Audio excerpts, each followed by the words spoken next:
आज के हम इस लेक्चर में पढ़ेंगे OSI लेयर 6 के बारे में, जिसको हम क्या कहते हैं, प्रेजेंटेशन लेयर। जैसा कि मैंने पिछले लेक्चर में पढ़ाया था कि OSI की कितनी लेयर्स होती हैं, 7 लेयर्स होती हैं, और लास्ट लेक्चर में हमने सेशन लेयर को कवर अप किया था। तो हम इसको कंटिन्यू करते हुए प्रेजेंटेशन लेयर के बारे में पढ़ेंगे।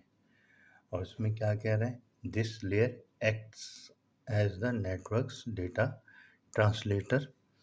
It is responsible for formatting data exchange between applications, managing data compression and handling encryption decryption. और ये कह रहा है ये लेयर किस लिए यूज़ होती है, नेटवर्क के लिए। नेटवर्क की इस लेयर में क्या होता है कि कोई भी डेटा होता है ना, किसी भी फॉर्मेट का हो, उसको ट्रांसलेट कर देता है सिंगल लैंग्वेज में। मिसाल के तौर पे अगर आपका डेटा लाइनक्स का है, उसकी जो मशीन कोडिंग जो होगी वो किसी और लैंग्वेज की होगी, और जो रिसीवर है उसके पास विंडोज़ की कोडिंग होगी। और इन दोनों कोडिंग को मैच करने के लिए हमें क्या करना पड़ता है, एक ट्रांसलेटर यूज़ करना पड़ता है, जिससे क्या है, लाइनक्स वाले का जो आउटपुट हो ग्राफिक्स के ऊपर या वेब पेज के ऊपर सेम आए as it is Windows operating system पे। तो इस चीज़ के लिए हम कौन सी लेयर यूज़ करते हैं, प्रेजेंटेशन लेयर। फिर उसके बाद आ जाए, दूसरा है इसके फंक्शंस होते हैं। प्रेजेंट फंक्शंस किसके होते हैं, प्रेजेंटेशन लेयर के। थोड़ा छोटा कर सकते हैं। फिर उस पे जो है, there are 3 core functions working at the presentation layer, जिसमें 3 फंक्शंस होते हैं प्रेजेंटेशन लेयर के: data translation, formatting, data compression और डेटा इंक्रिप्शन और डिक्रिप्शन। जिसमें सबसे पहले क्या कह रहा है, जैसा कि मैंने कहा, ट्रांसलेशन करता है किसी भी कोडिंग को सिंगल लैंग्वेज में।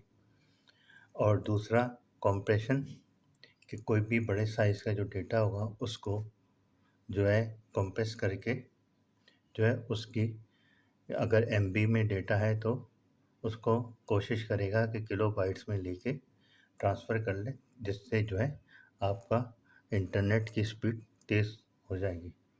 और इंक्रिप्शन डिक्रिप्शन वो यूज़ होती है किसके लिए, वो यूज़ होता है जैसा कि इंग्लिश लैंग्वेज में कोई चीज़ लिखी है जो रीडेबल होगी, उसको कन्वर्ट कर देगा जो है अनरीडेबल फॉर्मेट में, जिससे यह है कि हैकर जो है आपका डेटा स्टील नहीं कर सकेगा।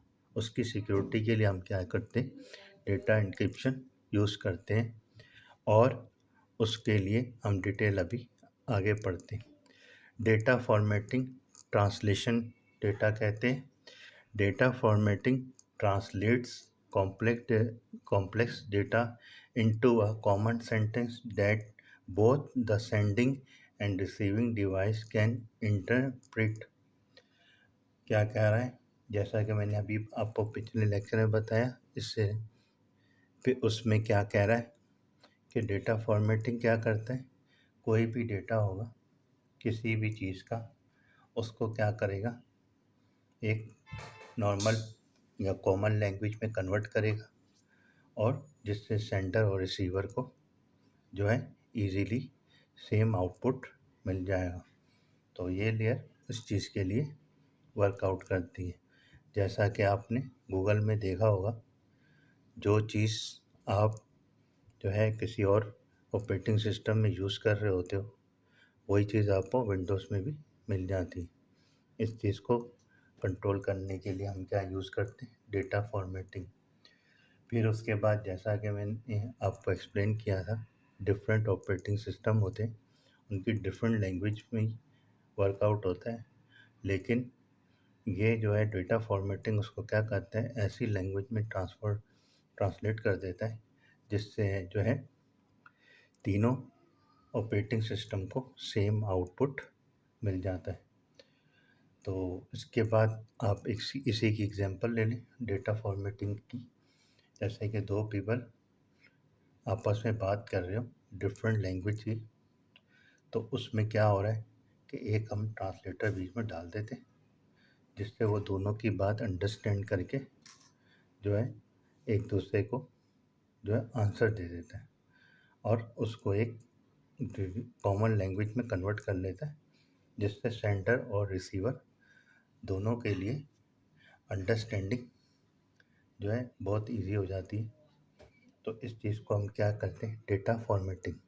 अब चाइनीज़ लैंग्वेज को इंग्लिश लैंग्वेज में ट्रांसलेट कर लेगा, और कोरियन अगर होगा कोरियन की भी ट्रांसलेशन इंग्लिश में कर लेगा, और दोनों की आपस में कम्युनिकेशन को ईज़ी बना लेगा।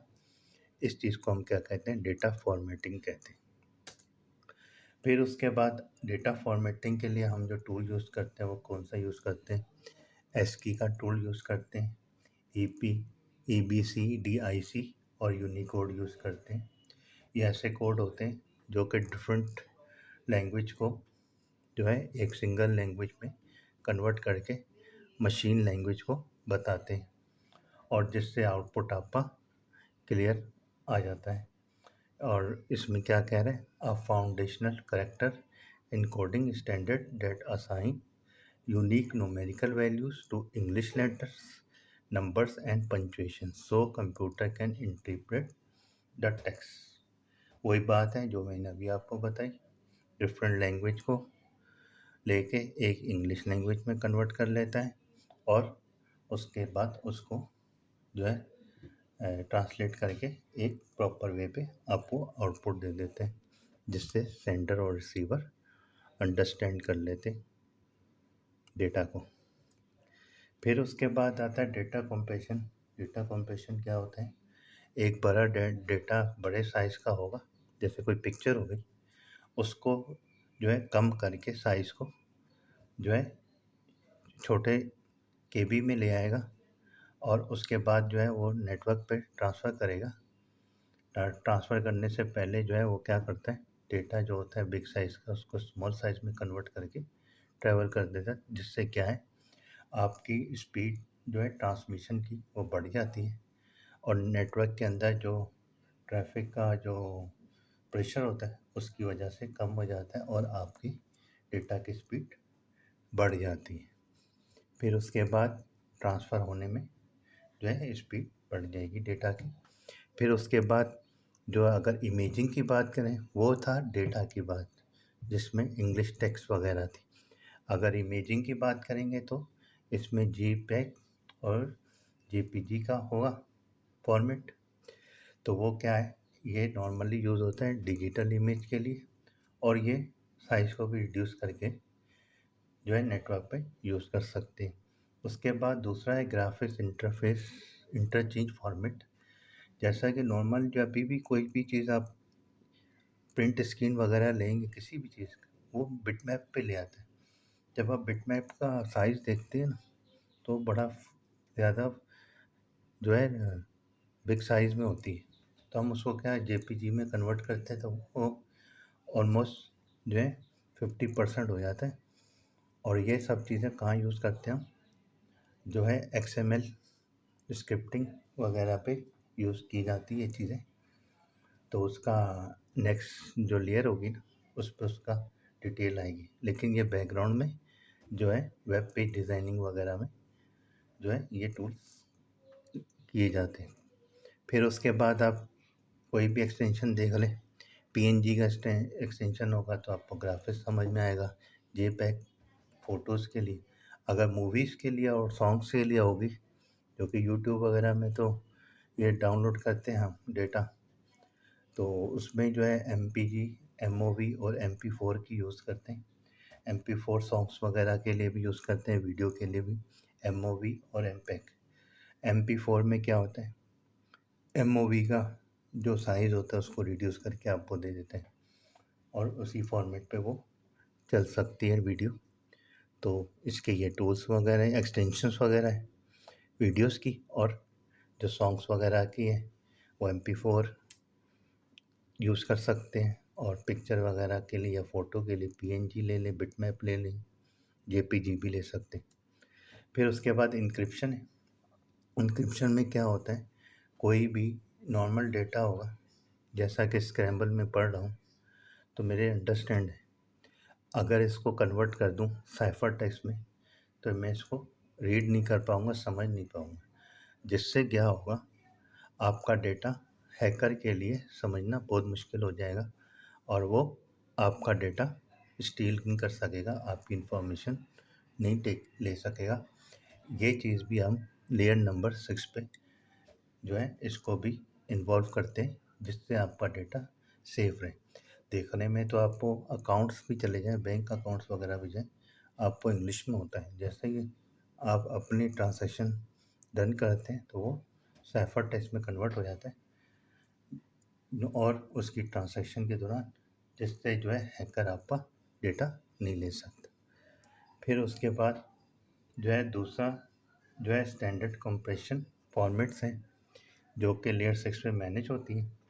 इसकी मेन एग्जांपल क्या है, क्रिप्टोग्राफिक्स है, टीएलएस जो कि लेटेस्ट मॉडल में यूज़ हो रहा है, प्रोटोकॉल ट्रांसपोर्ट लेयर सिक्योरिटी कहते हैं जिसको, और जो पहले यूज़ होता था सिक्योर सॉकेट लेयर एसएसएल, इसकी डिटेल आगे हम पढ़ेंगे। और उसमें जो है हम क्या करते हैं, किसकी सिक्योरिटी के लिए यूज़ करते हैं, वेबसाइट की सिक्योरिटी के लिए हम ये दोनों टूल यूज़ किए जाते हैं, जिसमें हम फेसबुक वगैरह ले लें एग्जांपल वेबसाइट से, गूगल ले लें या यूट्यूब वगैरह ले लें। इसमें जो है हैकिंग के चांसेस ज़्यादा होते हैं, कोई भी लिंक आपने गलत क्लिक कर दिया और वो आपको डेटा इन्फॉर्मेशन ले ली तो आपको बहुत बड़ा नुकसान होता है। इसके लिए हम क्या करते हैं, इनक्रिप्शन की जो है टूल्स डाल दिया जाता है और वेब पेज जिससे जो है आपका काफ़ी हद तक डेटा सिक्योर हो जाता है। तो उसके बाद आ जाए, ये एक समरी है इस लेक्चर की, जिसमें मैंने ये कोड्स वगैरह लिखे हैं और ये किसके लिए यूज़ होते हैं। एस्की है, ईपी, ईबीसीडी आईसी है, यूनिकोड है, ये किसके लिए यूज़ होता है, टेक्स्ट की इनकोडिंग के लिए और ट्रांसलेशन के लिए। मशीन लैंग्वेज में अगर होगा उसको ट्रांसलेट कर देगा इंग्लिश लैंग्वेज में, और उसके बाद जो है बिट्स में हुआ उसको भी इस तरह कर लेगा। तो उसके बाद जो है ग्राफिक्स की बात होगी तो जेपीजी, पीएनजी, कभी भी आप फ़ोटो सेव करेंगे ना, इसी फॉर्मेट में आपको ऑटोमेटिकली मिलेगा, बिटमैप भी मिल जाएगा, पीएनजी भी मिलेगा, लेकिन हर एक का साइज़ अलग अलग होगा। तो उसको कंप्रेस करके भी आप कर सकते हैं फॉर्मेट चेंज करके, और वो भी नेटवर्क पे आप ट्रैवल कर लेंगे तो आपको स्पीड तेज़ मिलेगी। अब एमपेग, एमओवी, एवीआई, इसको भी जो है मूवी वगैरह है, MP4 है, इस तरह की वीडियो को भी आप देखें ऑनलाइन, जब भी डाउनलोड करेंगे MP4 पे मिलेगा या MPGB के फॉर्मेट में मिलेगा, क्योंकि ये बड़ी फाइल को स्मॉल फाइल में दे देता है, नेटवर्क पे जाके ट्रांसफ़र कर देता है, ताकि आपको रिसीविंग में प्रॉब्लम ना हो और डेटा जो है शॉर्ट होने की वजह से जल्दी जल्दी आपका डाउनलोड हो जाएगा और नेटवर्क की स्पीड जो है बढ़ जाएगी। फिर उसके बाद SSL है, TLS है, ये सिक्योरिटी के लिए ट्रांसपोर्ट लेयर सिक्योरिटीज़ है, जिसमें हम क्रिप्टोग्राफिक्स इंक्रिप्शन और डिक्रिप्शन करते हैं। और ये इसकी समरी थी, और प्रेजेंटेशन लेयर के बारे में मैंने आपको जो है बेसिक बता दिए, और उम्मीद है आपको मेरा लेक्चर समझ में आया होगा और इसको 2-3 दफ़ा देखें, समझें, और इसकी एग्जांपल भी आप गूगल से ले सकते हैं। और मेरे लेक्चर को अगर आपने समझा है और अच्छा मन लगा हो, अगर मेरा लेक्चर आपको अच्छा लगा हो तो मेरे लेक्चर को आप रिव्यू करें और चैनल को लाइक करें। मेरे चैनल का नाम है नेटवर्क स्टडीज़ और हैंडलर है इसका IT_स्टूडेंट्स। मिलते हैं नेक्स्ट लेक्चर।